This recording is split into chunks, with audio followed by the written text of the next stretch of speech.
When I picked up the phone to ask my son Max when his wedding would be, my daughter-in-law Lena looked me right in the eye and said with a chilling smile, "Oh, we already got married yesterday. We only invited special people." The words hit me like a bucket of ice water. Special people. I, who for 3 years had paid their monthly rent of $500, bought every piece of furniture in their house, and filled their refrigerator when they had nothing to eat. I was not a special person. I stood there in the living room of my own house, holding the phone as if it weighed 1,000 pounds, watching my son avoid my gaze while Lena made herself comfortable on the sofa I had bought for them. The pale pink dress I had picked out for her wedding hung uselessly in my closet, along with the new shoes and the illusion of being part of the most important day of my only son's life. I had spent $200 on that dress, thinking about how nice I would look in Max's wedding photos in which I would never appear. For weeks, I had planned every detail. I had put money aside to give them $1,000 as a wedding gift. I had called my sister Diana in Chicago to tell her the good news. I had cleaned my house from top to bottom, thinking they might come celebrate with me after the ceremony. All of that collapsed in a second with those 4 poisoned words. Only special people. Max finally lifted his gaze and said in a rehearsed-sounding voice, "Mom, it was an intimate thing, very small, just the 2 of us and the witnesses." But I knew it was a lie. I saw the photos on social media. I saw Lena's parents proudly posing next to the bride and groom. I saw her siblings toasting with champagne. I saw Lena's white dress, which I had helped finance with the $800 I had given her last month for her personal expenses. I saw everything I wasn't supposed to see. A week later, exactly 7 days after that humiliation, Lena called me with a completely different voice. She was no longer the confident woman who had excluded me from her wedding. Now she sounded desperate, almost pleading. "Renata, the rent is overdue.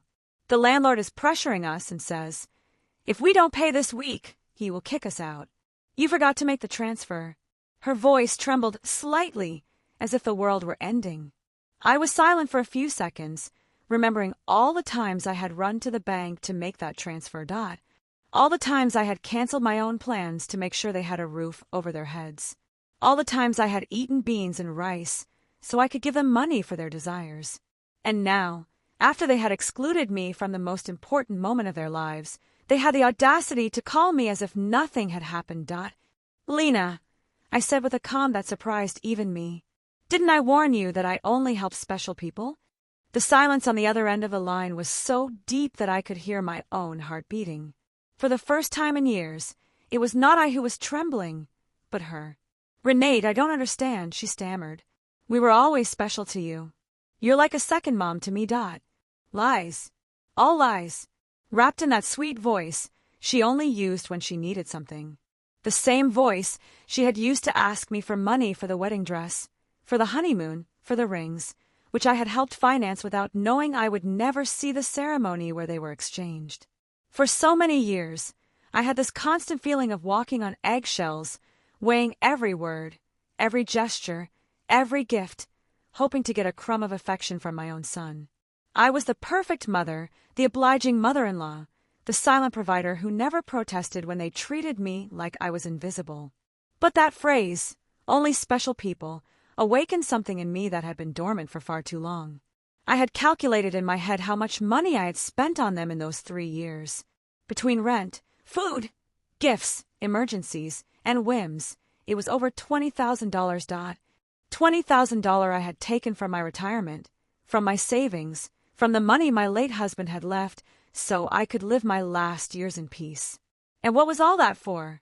To be treated like a stranger on my own son's wedding day. That night after I hung up, I sat on my bed and cried. But they weren't tears of sadness. They were tears of anger, of accumulated frustration, of years of silently endured humiliation. I cried for all the times they made me feel that my love was a burden, my presence a hindrance, my money the only thing I had to offer. I cried for the foolish mother I had been, for the woman who had lost herself trying to be indispensable to those who considered her dispensable. When I woke up the next morning, something inside me had changed. It was not just the pain of betrayal. It was something deeper, colder. I stood up and looked at myself in the bathroom mirror. The same tired eyes as always. The same wrinkles that told stories of years of giving love without getting it back. But there was something else in my gaze. A hardness I didn't recognize, a determination that had been buried under years of compliance. I went to the kitchen and made coffee, as I had every morning for 40 years. But this time, I didn't think about calling Max to ask how he had slept. I didn't check my phone in anticipation of a message from him apologizing for the previous day's humiliation.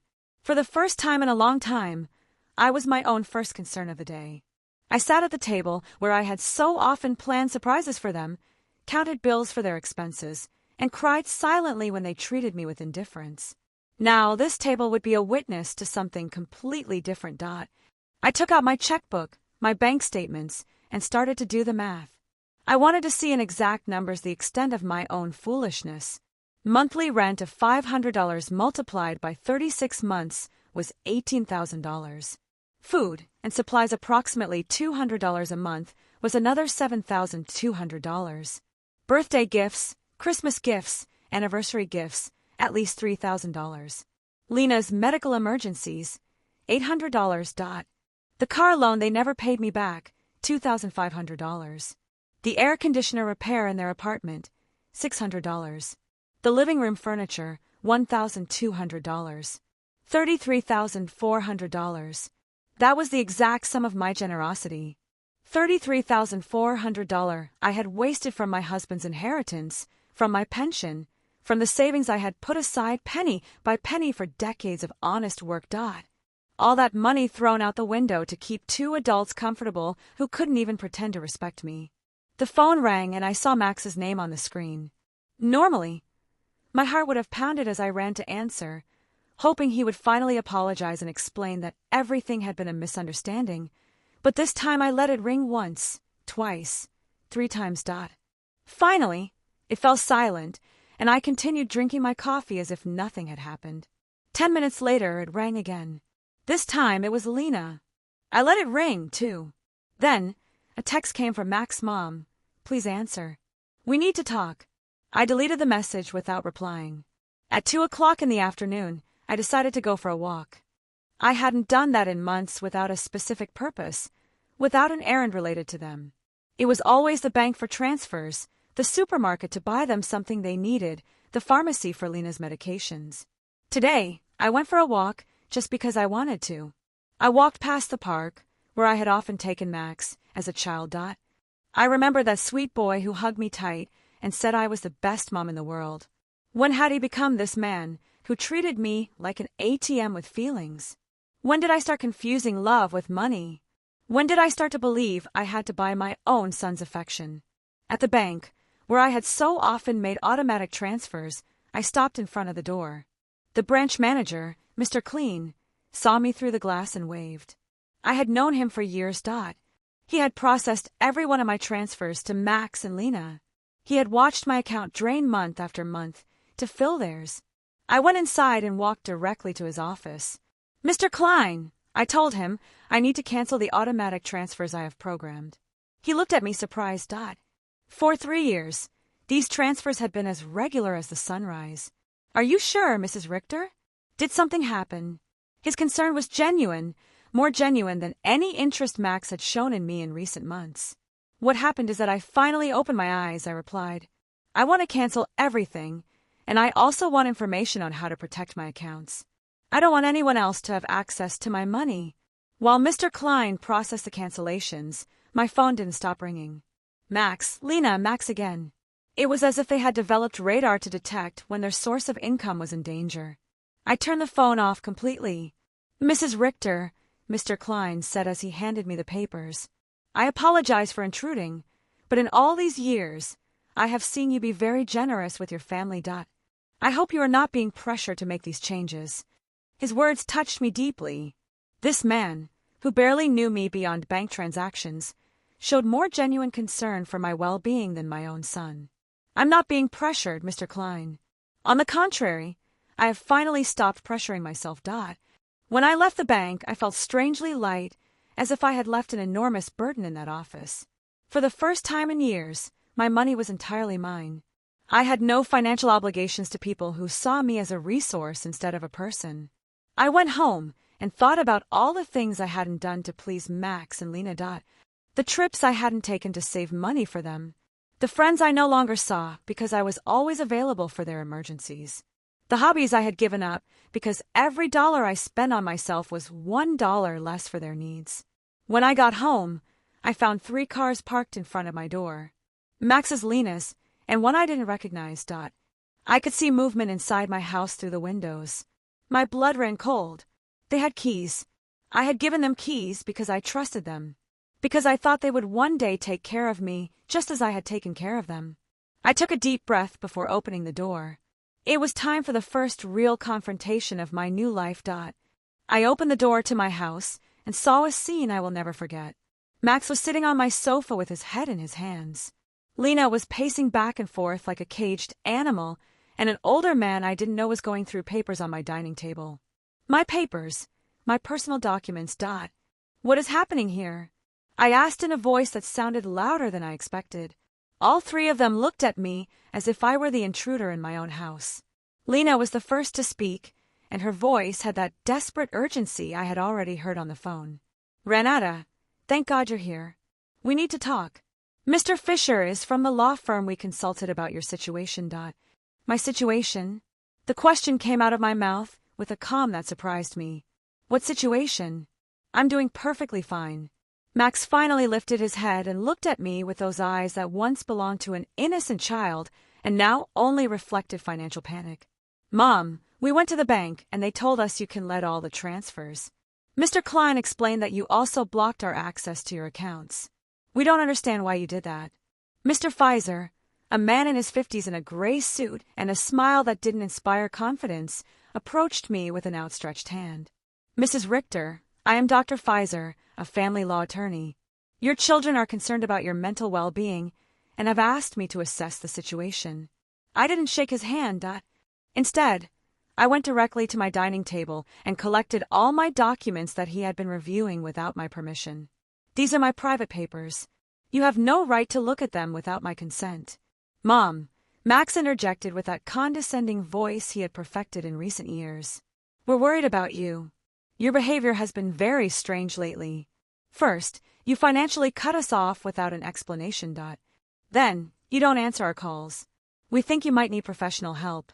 Lena approached and tried to take my hand with that fake tenderness she reserved for moments when she needed something.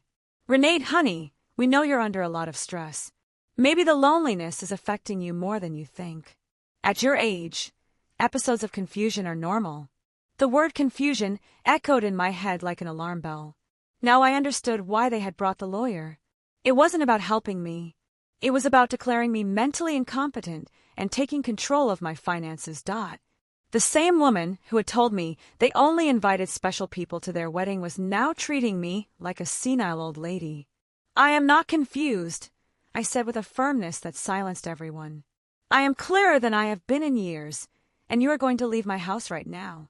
Mr. Fisher interjected with that professional voice lawyers use when they want to sound reasonable. Mrs. Richter, I understand you feel overwhelmed, but your children have a right to intervene if they believe your ability to make financial decisions is impaired. They have documented several concerning behaviors. The laugh that came from my throat was Horsero, almost cruel. Like what? Deciding that my money belongs to me? Deciding to no longer finance the lives of 2 adults who treat me like trash. Lena jumped up as if I had slapped her. We never treated you badly. You are part of our family. Everything you have will belong to us one day anyway. We are just speeding up the process. There was the naked, unvarnished truth. Everything I had would one day belong to them. In their minds, I was already dead and they were just collecting their inheritance in advance. It didn't matter if I had 70 years or 70 days left. To them, I was just an ATM with legs that had become problematic. Out, I said, pointing to the door. All 3 of you get out of my house. Max stood up with that angry childlike face he made when he didn't get his way. Mom, we can't just leave. We have obligations. The rent, the car payments, the credit card you co-signed for. You can't just cut us off from one day to the next. I can't. My voice rose for the first time in the entire conversation. Who says I can't?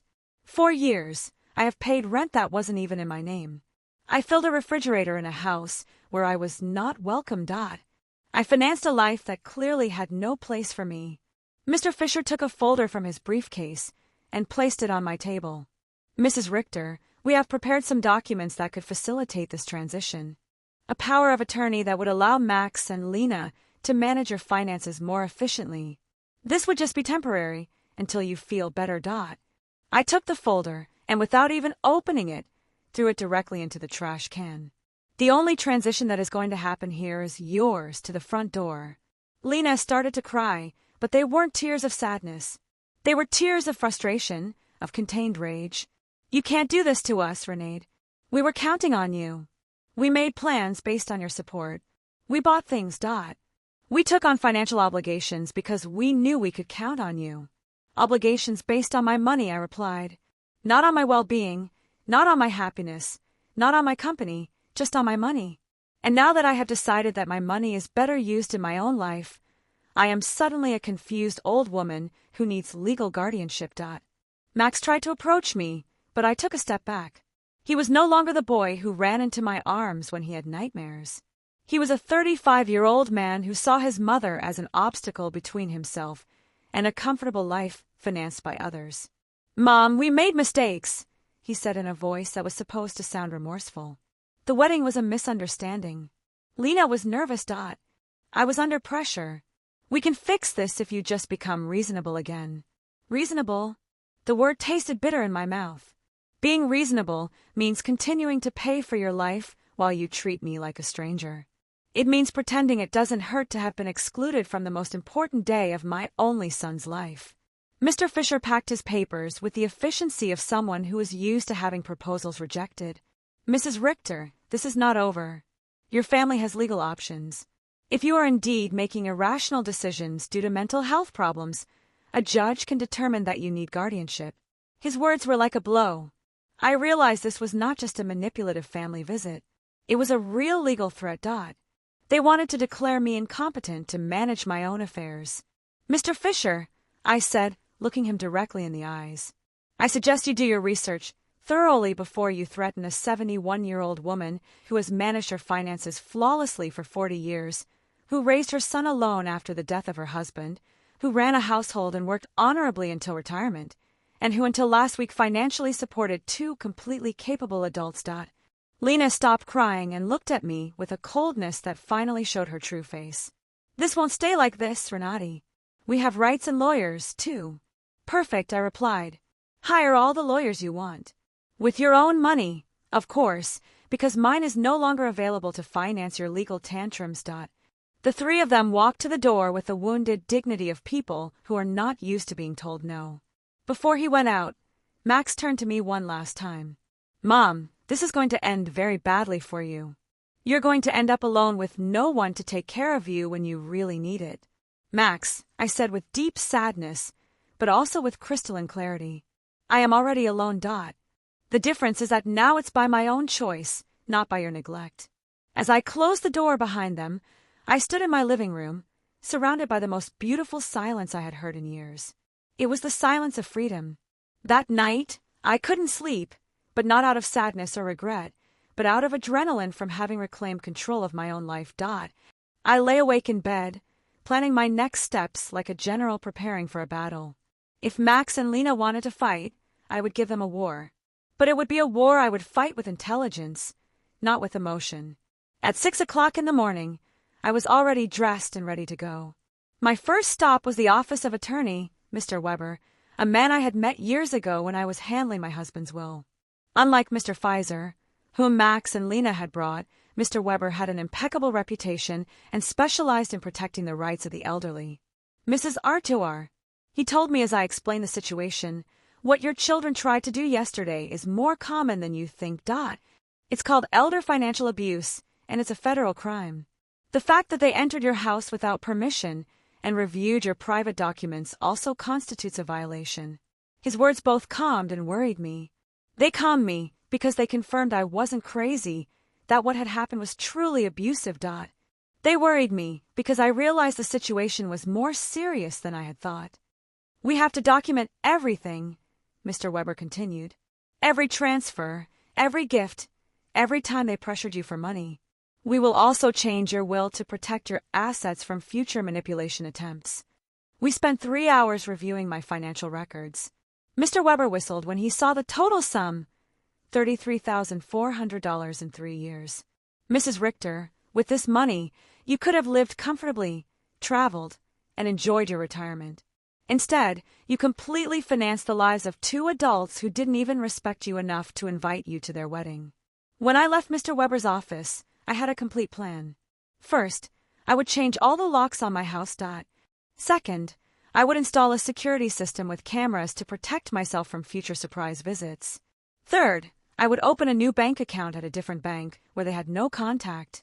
And fourth, I would start living the life I had postponed for years. My next stop was the hardware store. The owner, Mr. Summer, had known me for years because I was always buying things to fix Max and Lena's apartment. This time was different. "Mrs. Artois, what brings you here today? Another emergency with your son?" he asked with the familiarity of a person who had silently witnessed my wasted generosity. "No, Mr. Summer. This time it's for my own house. I need to change all the locks, and I want them to be of the best quality. He looked at me surprised, but asked no questions. While I was choosing the locks, his son Ethan, who installed security systems, came by. It was Providence in action. "Ethan," I told him, "I also need to install surveillance cameras, the complete system. The price is not an issue. While they were preparing everything for the installation the next day, I received a call from an unknown number. It was Lena calling from someone else's phone because I had blocked her number after the previous day's confrontation. "Renata, it's Lena. Please don't hang up. We need to talk like civilized adults." "Speak," I said dryly. "Listen, I understand you're upset about the wedding. It was a mistake. Max and I have talked about it, and we want to make it up to you. How about we have a special dinner to celebrate our wedding with you? We can do it at your house. Cook together like we used to." The manipulation in her words was so obvious that I almost had to laugh. "Lena, how much rent do you owe exactly?" The silence on the other end confirmed that I had hit a nerve. Well, it's 2 months. $1,000 total. But I'm not just calling for that, Renati. We really miss you in our lives. Do you miss me, or my money? I asked directly. "Both," she replied with a surprising honesty. "Renat, I won't lie to you. Yes, we need your financial help, but we love you too. You're important to us. If I'm so important," I said, "why wasn't I important enough to be at your wedding? Why am I not important enough to get a call that doesn't ask for money? When was the last time you called me just to ask how I was doing?" Another silence. We both knew the answer. "Never. Lena, I'm only going to explain this to you once. For 3 years, you have treated me like an ATM with feelings. You used me. You ignored me. You humiliated me. And finally, you insulted me in the worst possible way. Now that the money is running out, you suddenly discover you love me. Renote, please." I cut her off. "There is no please. You made your choice when you decided I wasn't special enough to be at your wedding. Now I'm making mine. I hung up and turned the phone off completely. I didn't want any more interruptions on my day of liberation. That afternoon, I went to the beauty salon I hadn't been to in over a year. I always canceled my appointments because Max or Lena needed something urgent or because the money I had set aside for myself became an emergency for them. "Mrs. Richter, my favorite hairstylist," Cynthia called out. "What a surprise. I thought you had forgotten us." "I didn't forget you, Cynthia. I just forgot that I also deserve to be pampered. I treated myself to the full treatment. Cut, color, manicure, pedicure. For the first time in years, I spent money on myself without feeling guilty. While Cynthia worked on my hair, she told me about her life, her children, her dreams. It was refreshing to have a conversation that didn't revolve around Max and Lena's needs. "You look beautiful, Mrs. Richter," she said when she was done. "But more than that, you look free. Did something good happen?" "Yes, Cynthia. I finally learned to say no. When I got home that afternoon, there was a car in front of my door that I didn't recognize. My heart raced for a moment, thinking Max and Lena might have come back with reinforcements, but as I got closer, I saw an older woman sitting on the steps of my porch. "Mrs. Richter," she asked as I got out of the car. Yes, that's me. Can I help you? I'm Elena Brooks. I live next door. We've been neighbors for years, but we've never had a chance to talk. Yesterday, I heard very loud voices in your house and I got worried. Is everything okay? Her sincere concern touched me deeply. Here was a stranger who showed more interest in my well-being than my own son. Come in, Mrs. Brooks. I'll make you a coffee, and I'll tell you a story you won't believe. While I was making coffee, I told her the whole situation. Eleanor listened without interrupting, nodding occasionally. And when I finished my story, her eyes were filled with tears. Mrs. Richter, she said, you did the right thing. I went through something similar with my daughter 5 years ago. I also thought it was my duty to finance her adult life. I also believed they wouldn't love me if I didn't give them money. What happened? I cut off the money when I realized they only called me when they needed something. At first it was terrible. They threatened me, emotionally, blackmailed me, tried to make me feel guilty. But after 6 months, my daughter called to genuinely apologize. Now we have a real relationship based on love, not on money. Her words gave me hope and confirmed that I had made the right decision.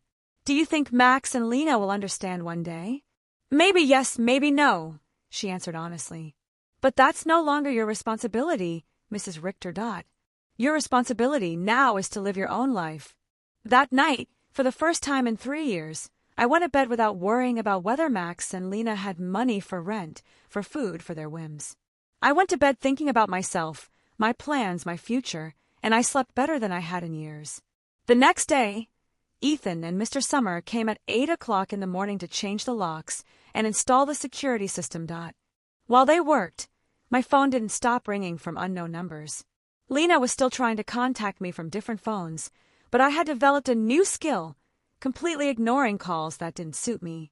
Mrs. Richter, Ethan said as he installed the cameras, this system will give you absolute peace of mind. You can see from your phone who is coming to your house, even when you're not here. And if someone breaks in without permission, an alert is automatically sent to the police. The irony was not lost on me. I was installing a security system to protect myself from my own son, but it didn't hurt as much as it used to. It was simply a practical measure to maintain my newfound peace. While they were working, I decided to do something I hadn't done in years. Call my sister Diana in Chicago. We had lost touch because every time we talked, I would tell her about Max and Lena's successes, about how much money I had spent on them, about how proud I was to be able to help them. I now realized that our conversations had become financial reports disguised as family news. Renee, Diana answered, surprised. Sister, how are you? We haven't spoken in months. I'm good, Diana. Better than good. I'm calling you to tell you that I've finally come to my senses. I told her the whole story from the beginning. The secret wedding, the humiliation, the visit with the lawyer, my decision to cut off the funding. Diana listened to me in silence. And when I was done, her answer surprised me. Renee, sister, it was about time. Every time we spoke, it broke my heart to hear you brag about how much money you gave them, as if love could be measured in dollars. I wanted to tell you something, but I didn't know how. What did you want to tell me? That Max never spoke lovingly about you when I saw him at family gatherings. It was always my mom helped me with this or my mom bought me that. But never, I miss my mom or I love my mom. It was as if you were a service provider, not a person.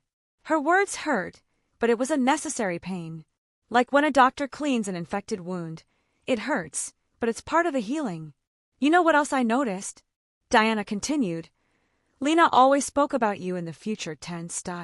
When Renata is no longer here, we can remodel her house, or when we inherit, we will invest in the business. As if they were waiting for you to die, to really live. This revelation hit me like a bucket of ice water. They didn't just see me as an ATM. They saw me as a temporary obstacle between them and their money. While I was trying to make them happy, they were planning their future without me. After talking with Diana, I sat in my kitchen processing all this information. Years of marriage to a man who truly loved me, 35 years of raising my son alone after my husband's death, and 3 years of financing 2 adults who saw me as a $100,000 obstacle. The doorbell rang, and on the new cameras, I saw it was Ella Lehner with a mug in her hands. I opened the door, and she handed me a fresh brewed coffee. I thought you might need some company after everything you told me yesterday, she said with that sincere smile I had already come to appreciate. We sat in my living room, and Eleanor told me more details from her own experience. My daughter said the exact same thing to me that Lena says to you. You're like a second mom to me. We're special to you. Everything will be ours one day anyway. Those are rehearsed phrases, Mrs. Richter. They learned them from the Emotional Manipulation Handbook. Do you think such a handbook exists? I asked half jokingly. Not officially, but it seems everyone reads from the same book. Chapter 1 is make her feel indispensable. Chapter 2 is create constant financial emergencies. Chapter 3 is when she resists, question her mental health. We laughed, but it was a bitter laugh.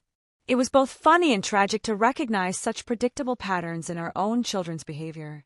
Did you ever feel guilty for cutting off the money? I asked Eleanor.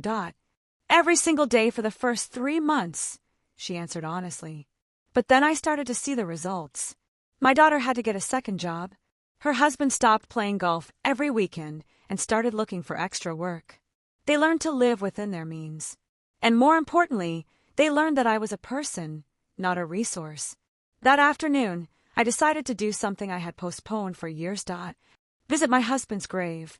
I always made excuses not to go because Max or Lena needed something urgent or because the taxi fare was better invested in one of their emergencies. The cemetery was quiet and beautiful. Robert's grave looked a bit neglected because I hadn't been there to clean it in months. I sat on the grass next to his headstone and talked to him as if he were alive. Robert, my love, I think I lost myself for a while. After you left, I put all my energy into Max. I wanted to be the best mother in the world, thinking somehow he would grow up without a father, but I think in the process I forgot to be myself. The wind blew, gently, and for a moment I felt like he was listening to me. Our son has become someone I don't recognize. Or maybe he was always like this, and I didn't want to see it. His wife as well, you know how she is. The money you left for me to live peacefully, I spent it taking care of them. But not anymore, my love.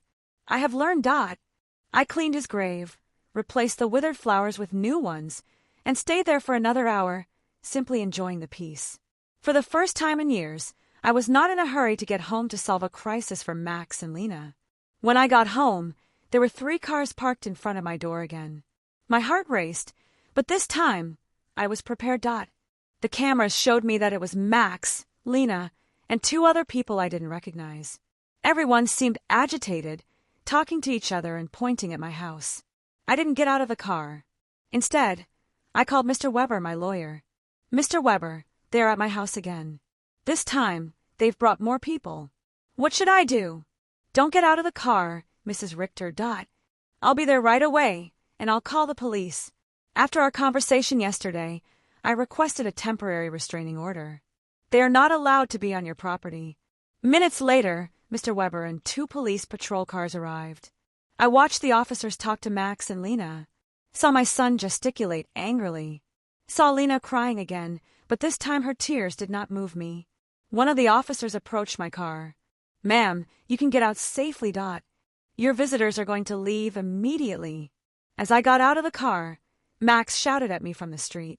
Mom, this is ridiculous. We're your family. You can't call the police on your own son. Max, I replied with a calm that surprised even me. Family doesn't threaten lawsuits for mental incompetence. Family doesn't break into people's homes without permission. Family doesn't treat their mothers like ATMs. Lena screamed from across the street. You're going to pay us everything you owe us. We have bills you co-signed for. You can't just abandon us like this. Mr. Weber interjected. Mrs. Brooks, any future communication must be through my office, and I suggest you consult with an attorney before making collection threats because my client has full documentation of all the payments she voluntarily made for 3 years. I watched them drive away in their cars, defeated, but not giving up. I knew this wasn't over, but for the first time in this situation, I felt confident. I had professional help. I had emotional support from Eleanor. And more importantly, I had mental clarity about what was right and what was wrong. That night, Eleanor invited me to her house for dinner. I met her daughter who was visiting, and I was able to see with my own eyes what a healthy family relationship looked like. They spoke respectfully to each other, asked sincerely about each other's lives, and laughed together. The daughter didn't ask for money once the entire evening. I wanted that with Max, too, I confessed to Eleanor after her daughter had left. And maybe you'll get it one day, she replied. But first, he has to learn that you are a person who deserves respect, not just a source of income.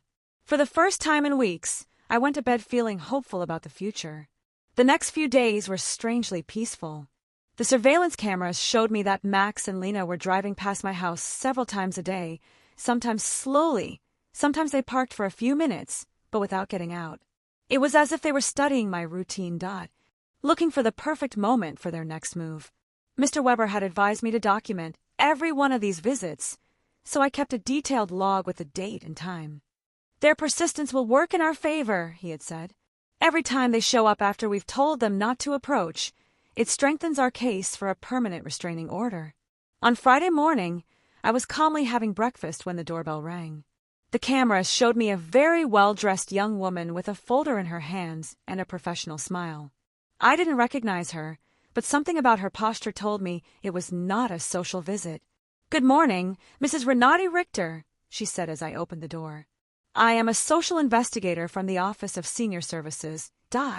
We have received a report that you may be in an at-risk situation, and we need to conduct a wellness check." My blood ran cold.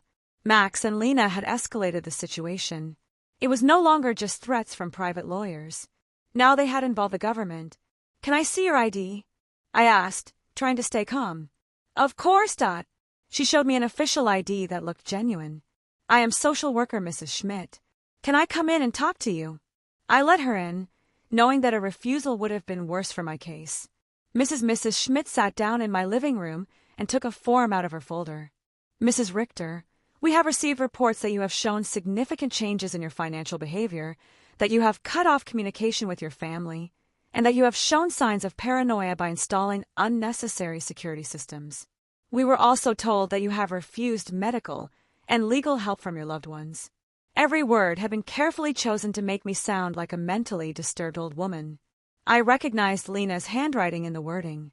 She had always been skilled at manipulating words to get what she wanted.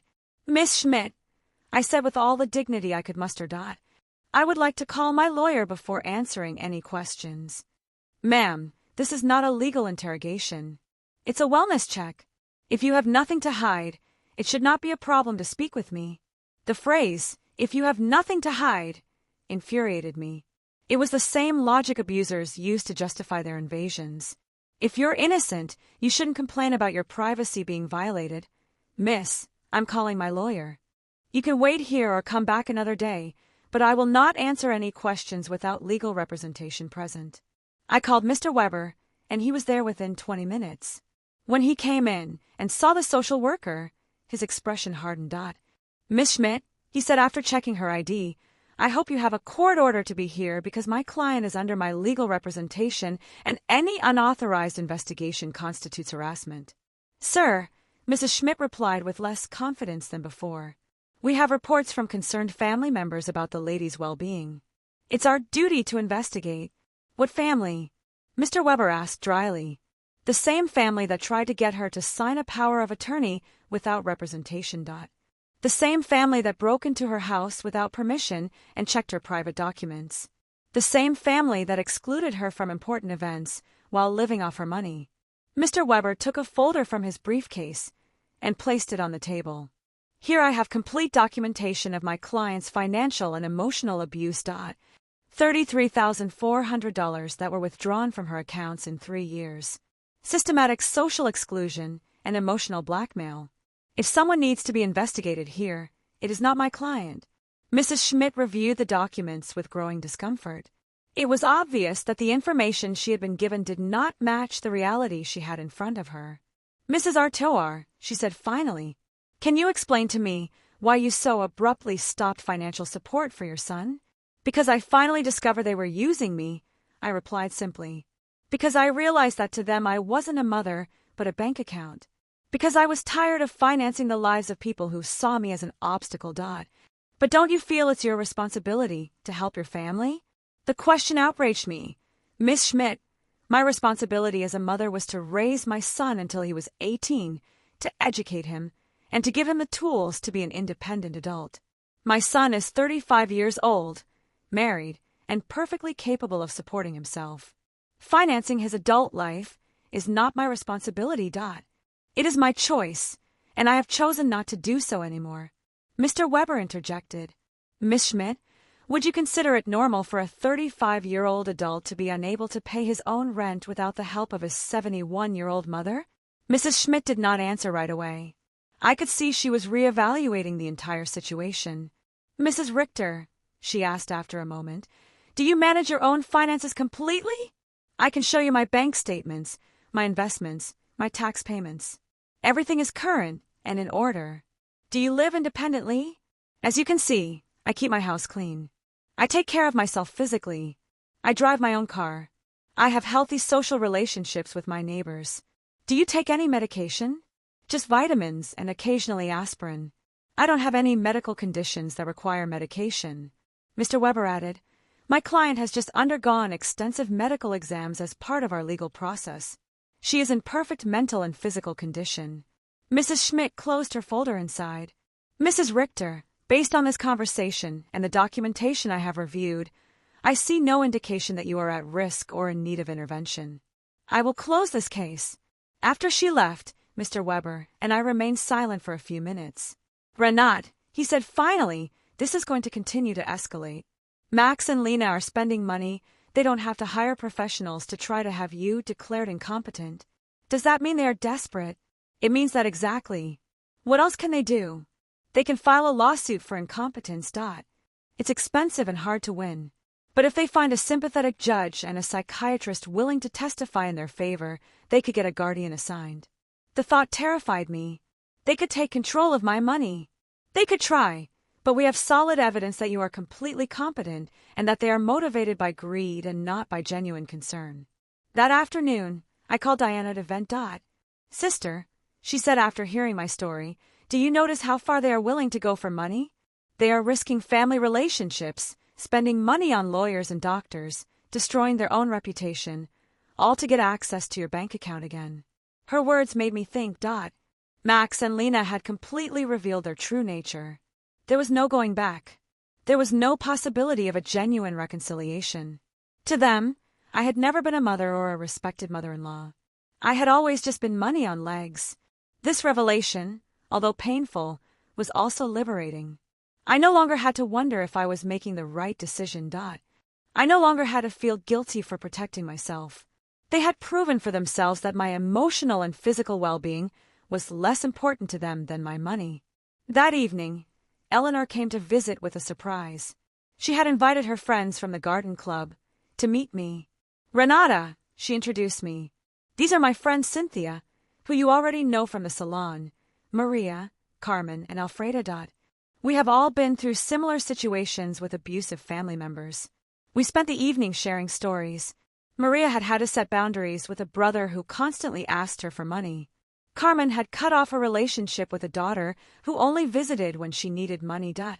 Alfreda had had to change her will after she found out her grandchildren considered her their retirement plan.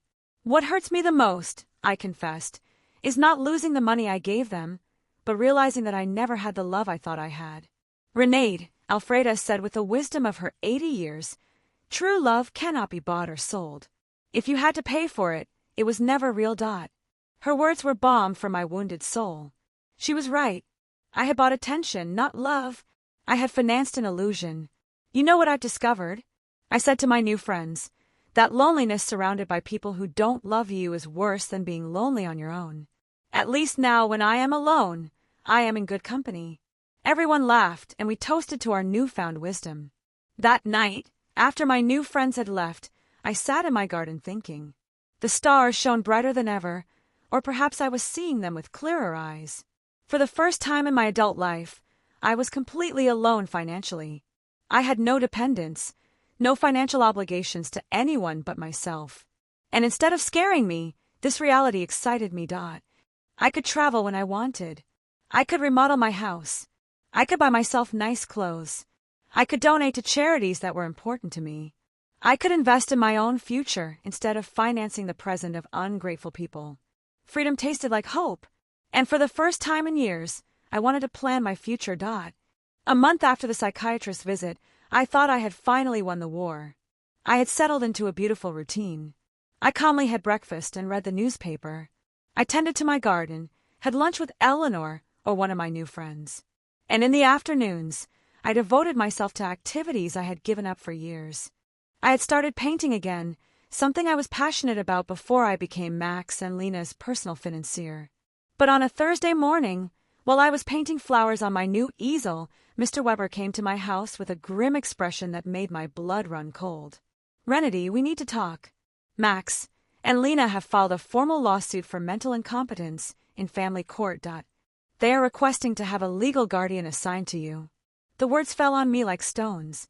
I knew it was a possibility, but hearing it out loud made it terrifyingly real. Does that mean they can take control of my money? If a judge determines that you are unable to manage your affairs, yes, he could place Max as your legal guardian, which would give him full control over your finances.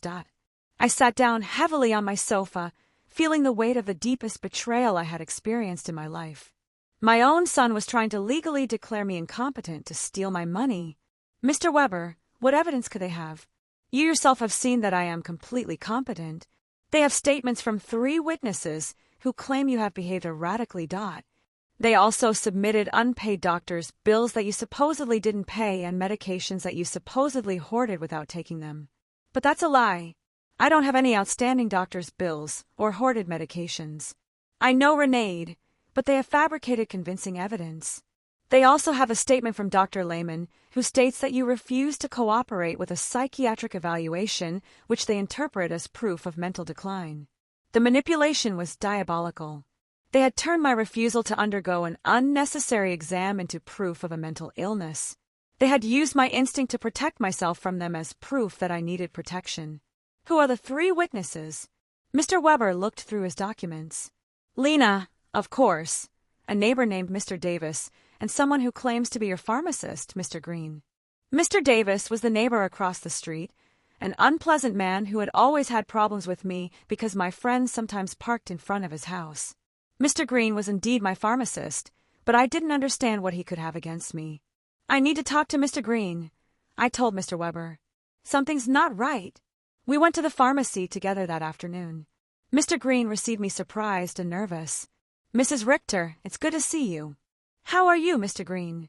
"I was told you signed a statement saying I show erratic behavior with my medications." His face turned red as a tomato.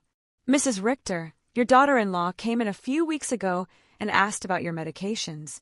She said she was worried because you were acting strangely." "And what did you tell her?"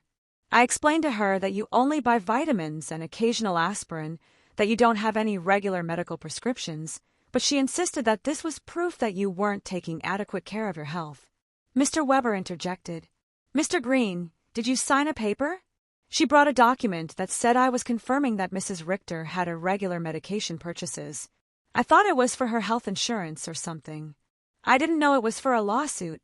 My own pharmacist had been tricked into signing something he didn't fully understand. Lena's manipulation knew no bounds. "Mr. Green," I said, "I need you to write a statement explaining exactly what happened and clarifying that I have no problems with medications. Of course, Mrs. Richter, I am terribly sorry for this misunderstanding." After the pharmacy, we went to confront Mr. Davis. When we knocked on his door, he received us with obvious hostility. "What do you want, Mr. Davis?" Mr. Weber said, "I understand you signed a statement about my client's behavior." "And you're right, I did. That woman is crazy. She's been acting strange for weeks. Can you be more specific about the behaviors you observed?" "Installing cameras as if she lived in a war zone, having strangers visit all the time, yelling at her family in the street." I realized Mr. Davis had taken everything out of context. The cameras had been installed for protection. The strangers were my new friends. The yelling was me defending my house from Max and Lena's invasions. "Mr. Davis," I said, "do you know why I installed the cameras?" "No, and I don't care." "To protect myself from my son and daughter-in-law who broke into my house without permission and threatened me. That's what a crazy person would say," he replied cruelly. There was no way to reason with him.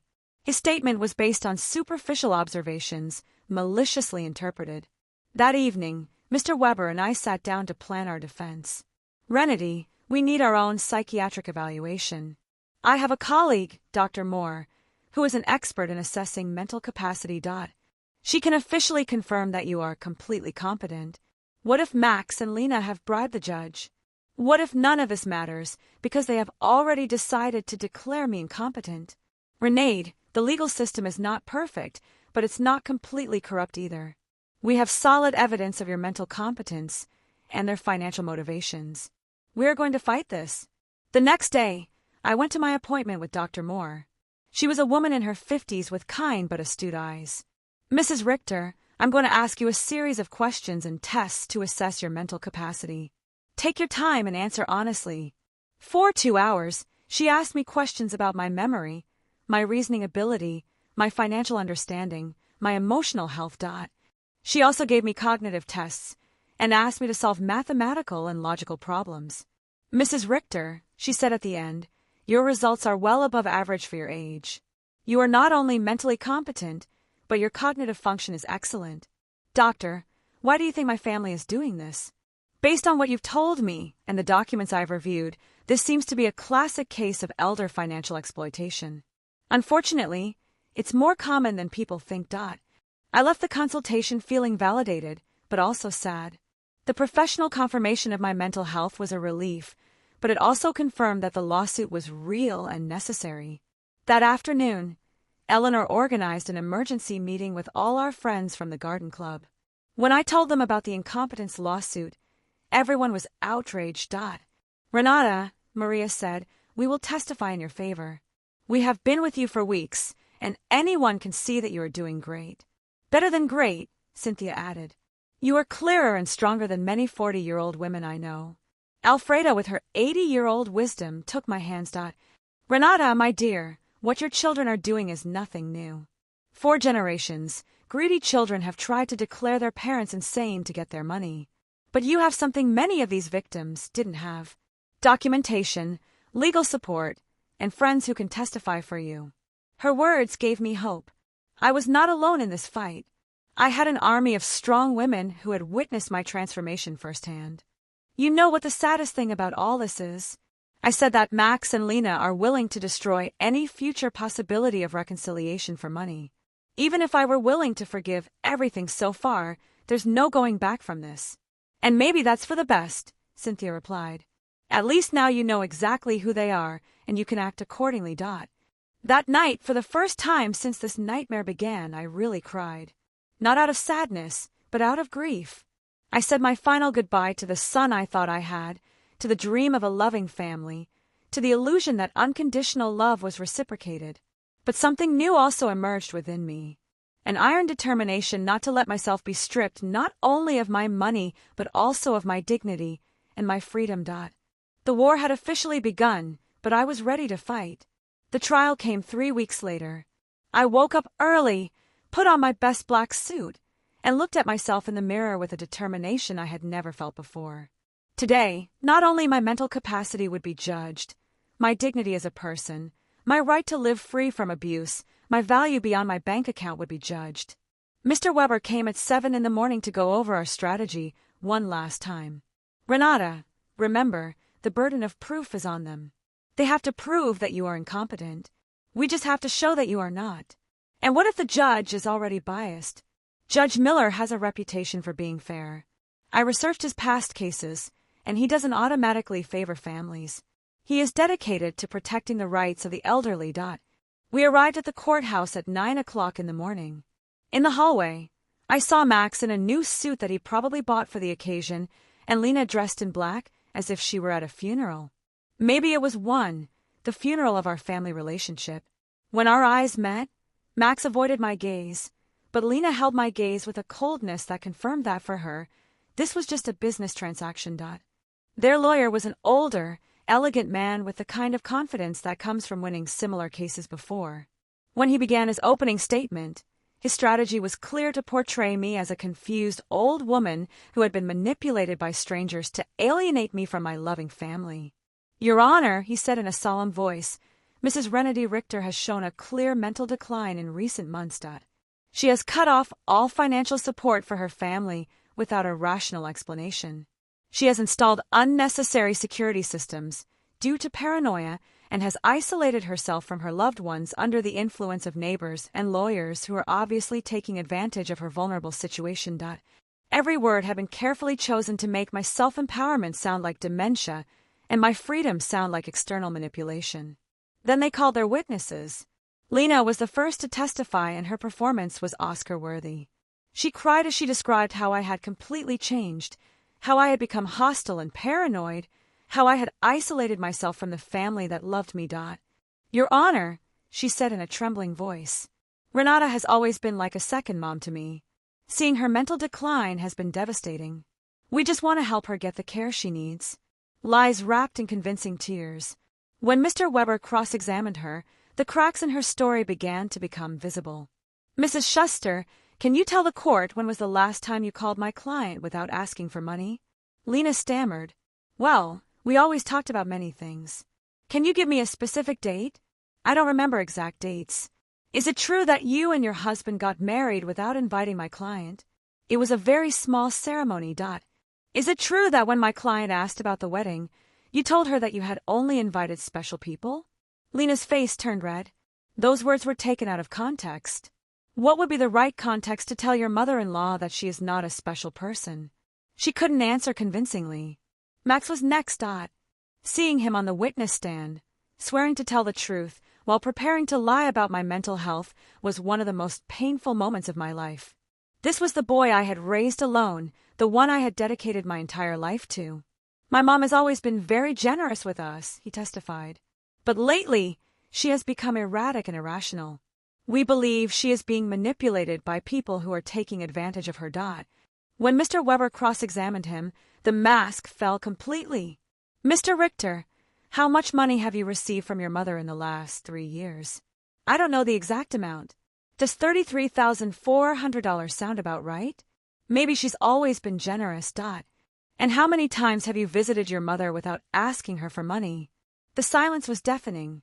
Is it true that you and your wife broke into my client's house without permission and checked her private documents? We were worried about her. Is it true that you brought a lawyer to pressure her into signing a power of attorney? We wanted to help her manage her finances. Do you at 35 years old need the help of your 71-year-old mother to pay your rent? Max couldn't answer with dignity. Mr. Davis testified about my supposed erratic behaviors, but when Mr. Weber asked him for details, he admitted that he had never spoken to me directly and that all his information was based on superficial observations. Dr. Lehman testified that my refusal to undergo an evaluation was proof of mental decline. But Mr. Weber submitted the documentation of our evaluation with Dr. Moore, which completely refuted his conclusions. Then it was our turn. Mr. Weber first called Mr. Green, my pharmacist, who explained how he had been tricked into signing a statement that distorted my medication-buying habits. Dr. Moore testified about my excellent mental state and presented the results of the cognitive tests, which had been flawless. Mr. Summer from the hardware store testified about my mental competence and explained that my decisions to cancel automatic transfers were completely rational and had been processed correctly. Eleanor and my friends from the Garden Club testified about my clarity, my newfound vitality, and my ability to maintain healthy social relationships. Finally, it was my turn to testify. I stood up with dignity and walked to the witness stand, feeling the weight of 71 years of experience, of wisdom gained through pain, of strength discovered in adversity. Mr. Weber guided me through my testimony, letting me tell my whole story. The $33,400 spent in 3 years. The humiliation of being excluded from the wedding, the constant emotional manipulation, the violation of my privacy, the legal threats. Mrs. Richter, Mr. Weber finally asked, why did you decide to stop financial support for your son and daughter-in-law? Because I finally understood that what I was getting from them was not love, I replied in a clear, loud voice. It was a commercial transaction disguised as a family relationship. My money was welcome, but I as a person was not. Do you regret your decision? I only regret that it took me so long to make it. Max's lawyer tried to make me appear confused during his cross-examination, but I answered every one of his questions with clarity and precision. When he tried to imply that my new friendships had manipulated me, I explained to him that for the first time in years, I had relationships based on mutual respect and not on financial interest. In his closing argument, Max's lawyer insisted that I was a victim of external manipulation. Mr. Weber's rebuttal was devastating. Your Honor, what we have seen here is not the case of an incompetent old woman, but that of a woman who has finally found the strength to free herself from years of financial and emotional abuse. The plaintiffs have presented no real medical evidence of mental incompetence.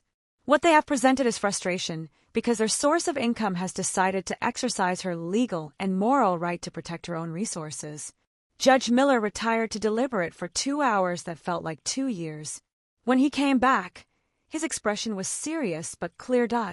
After reviewing all the evidence presented, he began. It is obvious to this court that Mrs. Renee Richter is in full possession of her mental faculties. Professional psychiatric evaluations confirm her cognitive competence. Her financial decisions, as painful as they may be for her family, are completely rational and within her rights. My heart began to beat faster.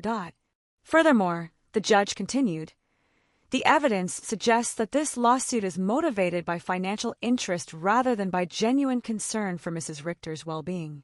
The court completely denies the request for guardianship. I had won. I had not only won the lawsuit, but also my freedom, my dignity, my right to live free from the abuse of those who supposedly loved me. When we left the courthouse, I saw Max and Lena talking angrily with their lawyer. Lena gave me a look of pure hatred before she walked away. Max looked at me one last time, and for a second, I saw something that could have been regret, but it was already too late. That night, Ella Lehner organized a celebration at my house with all our friends. We toasted to justice, to freedom, to the sisterhood of strong women who support each other. Renata, Alfreda told me, today you didn't just win a trial. You won back your life. She was right. For the first time in years, the future was completely mine. I could travel. I could love. I could create. I could live without fear, without guilt, without manipulation. 3 months later, I sold my house and moved to a beautiful apartment near the city center. I donated half of my money to organizations that protect the elderly from family abuse. With the other half, I began to live the life I had always wanted. I traveled through Europe, took art classes, and joined volunteer groups. I never heard from Max and Lena again. I heard from others that they had to move to a smaller apartment and that Lena had found a job for the first time in years. Perhaps the adversity would teach them what my generosity never could, the value of honest work and independence. Some nights when I look at the stars from my new balcony, I think about the woman I was a year ago, fearful, manipulated, believing I had to buy love. That woman is dead. And in her place, someone has been born who has understood a fundamental truth.